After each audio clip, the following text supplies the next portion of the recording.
Welcome back to Vox Terra for the long-term survival of our species. Well, with the Omicron variant in the news, this is a good time to touch on COVID-19 again and revisit some topics that I covered earlier. When we think about what is facilitating the spread of these variants and the spread of this virus, it's always wise and healthy to reflect on the words of the sage, Bernie Sanders. Basically, he's saying that our society, our politics, and our media are dominated by elements of the business community. Particularly, he often lists fossil fuels and pharmaceuticals. So today, let's look mostly at pharmaceuticals and how a topic that should be screaming headline news and one I brought up as far back as March of 2021 has been largely ignored. And thinking in these terms will help you sniff out what I call false conspiracy theories. Basically, conspiracy theories that are really aimed at protecting business as usual, while sounding like they're standing up to freedom, standing up for freedom. So the longer the virus can spread through the population, the more it can mutate and outfox vaccines.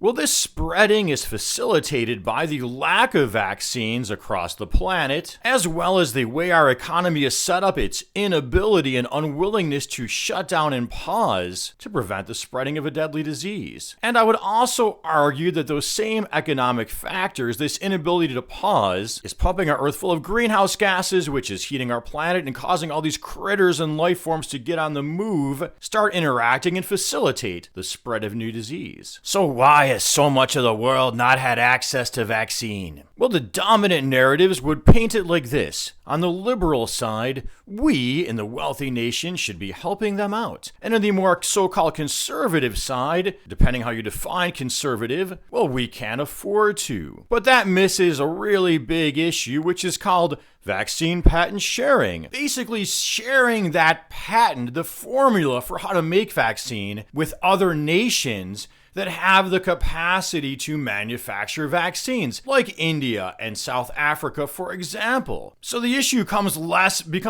of there's a limited supply to go around, and should we share vaccine with children when people can't get it in other places? We can't do that.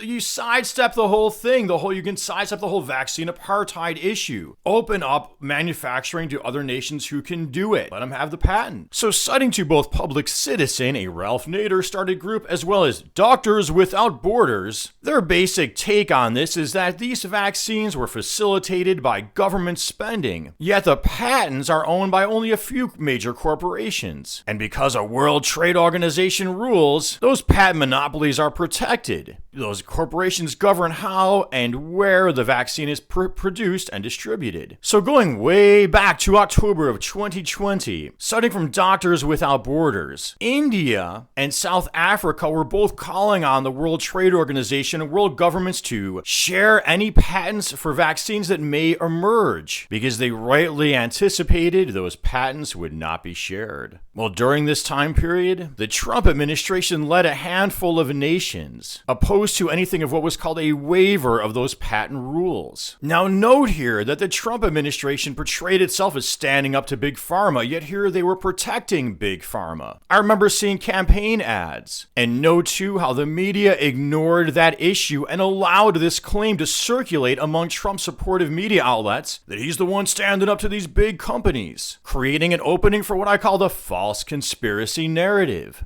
Well, initially that Biden administration followed suit with Trump and also protected those patents. But as to another one of my life theses now at this point, the Democrats are more responsive towards those organizations dedicated towards what we'll call consumer rights or environmental causes, labor causes, groups of what I would call within the true left. By true left, I mean groups that are standing up to these large business interests that are dominating our society. Well, back to Biden in May 5th of 2021, the Biden administration announced they would support the waiver for vaccine patents and allow them to be shared, but opposition continues from the European Union, largely according to Pubic Citizen, led by Germany. However, groups have pointed out that the United States, if it so chose, would have the authority to say you've got to share those patents unilaterally. Well, I want to point out some of the organizations that push Biden to share the patent, which hasn't exactly happened yet, and that those are groups like Our Revolution, which is a Bernie Sanders started group.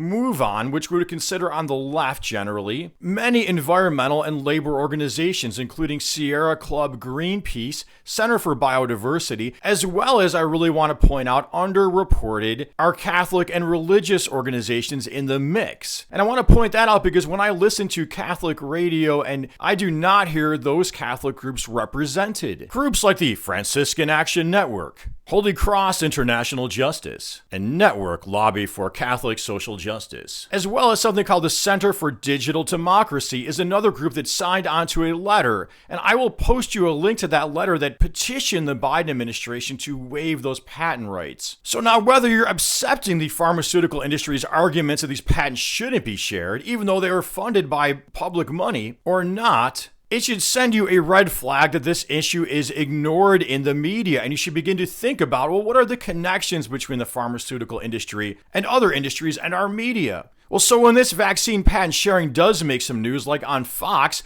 the reporting is often sympathetic to the pharmaceutical objectives. So, for instance, on Fox, they highlighted a Republican bill. Now, note who's standing up for you here. They highlighted a Republican bill, which would, quoting a May 6th of 2021 Fox article, which came out right after Biden's announcement, would prohibit Biden from waiving those vaccine patents. That's the Republican Party. That's what the interest they are dominated by. So my point here is if you consider yourself conservative, and I myself have some conservative sympathies, fine. I'm not trying to challenge that, but I'm saying when you are told to object to the left, you should be specific in what things you are upset with, because in many ways it's more left organizations that are actually standing up for us average people. And if you are still given to those pharmaceutical arguments about innovation and that type of thing, well, consider this. First, the vaccine, a lot of this pharmaceutical research funded by public dollars.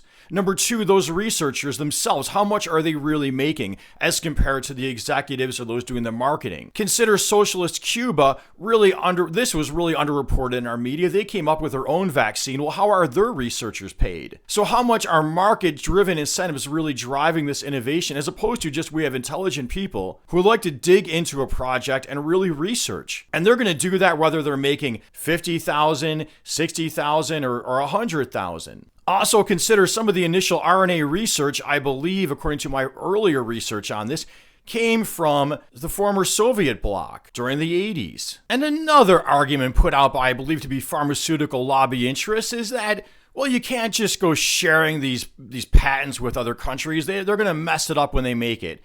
Well, the comeback to that would be there's a technology transfer program in place at the United Nations that could be used, and that's basically the argument that Doctors Without Borders and Pubic Citizen and these other groups are making. So whose arguments do you want to listen to? Those put out by the pharmaceutical interests or those put out by these activist groups? Either way, it should be a public debate, not one being ignored.